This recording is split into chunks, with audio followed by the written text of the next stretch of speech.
Hey everyone, my name is Blue and we're back with more Malicious Compliance posts. Getting revenge by following the rules. If you haven't yet, please consider subscribing to our channel, and with that, let's get into it. Boss doesn't want my help unless she specifically asks for it. A few years ago, I took a customer service job, and my boss, Shirley, was the laziest, snarkiest person I've ever worked around. She spent her day on social media and personal calls while her inbox grew. Shirley's boss rarely came around and was happy as long as Shirley didn't bring any problems to her. So, of course, Shirley didn't. She buried any problems. After I'd been there a couple weeks, Shirley was showing us some new procedure. I don't even remember what it was, but it was something I'd done in a previous position, and there was a much easier way of doing it. I asked if I could make a suggestion. Shirley instantly shot it down. No, I don't want suggestions or help unless I specifically ask for them. Just do what I tell you to do. It was embarrassing and demeaning, to say the least. When Shirley went to lunch, the gal who had been training me asked me what I was going to suggest, and I showed her. She agreed it was much more efficient, and she showed the others. She told me they just worked around Shirley. They all disliked her and just waited until she was away to discuss problems and came up with solutions and left Shirley out of it. A year later, the lady who trained me retired. Before she left, she showed me how to run phone statistic reports. They showed how many calls each rep took, how long the calls lasted, how many rings before each call was answered, typical call center stuff. She asked me to take over putting together a report, including email statistics each month to send to the e-commerce manager. Shirley was to give me the email statistics. After the first month, I emailed Shirley asking for the email stats. She ignored it. After the second month, same thing. I decided if it wasn't important to her, then I just wouldn't do it. I figured if questioned, I would show the emails I sent Shirley reminding her, so my butt would be covered. Nothing ever came of it. So things went for the next couple of years. Then came the announcement that Shirley's boss had been fired, and while they searched for a replacement, Shirley would be reporting to the president of the company. She was terrified. He had her jumping through hoops. He had her submitting reports to him, attending meetings, answering questions. She returned from one meeting frantic. She told the senior rep, Angela, that he wanted her to bring him phone statistics that afternoon, and she had no idea where to get them. I knew. Angela knew I knew.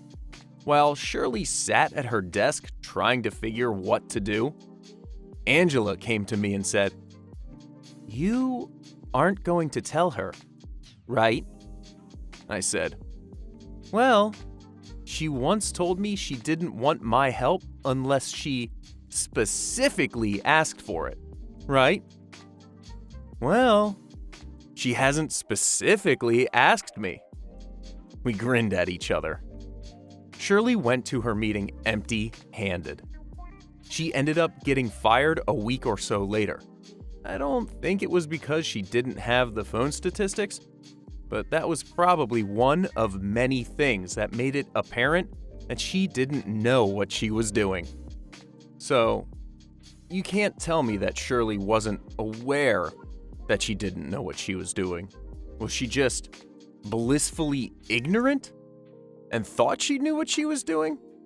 Like, why wouldn't you ask around to your employees when you didn't have the report you needed? Did she have that little faith in her employees? Come on, Shirley. Surely you can do a better job. I can't do a better job, and don't call me Shirley. Yeah, That's an airplane reference. Do people even understand references to airplane anymore? God, I hope so. You want me to update you on my progress? Enjoy an email with a dumb question every few minutes. I work for an awful mental health support agency and was injured by a client at work in June and was on work cover for 12 weeks.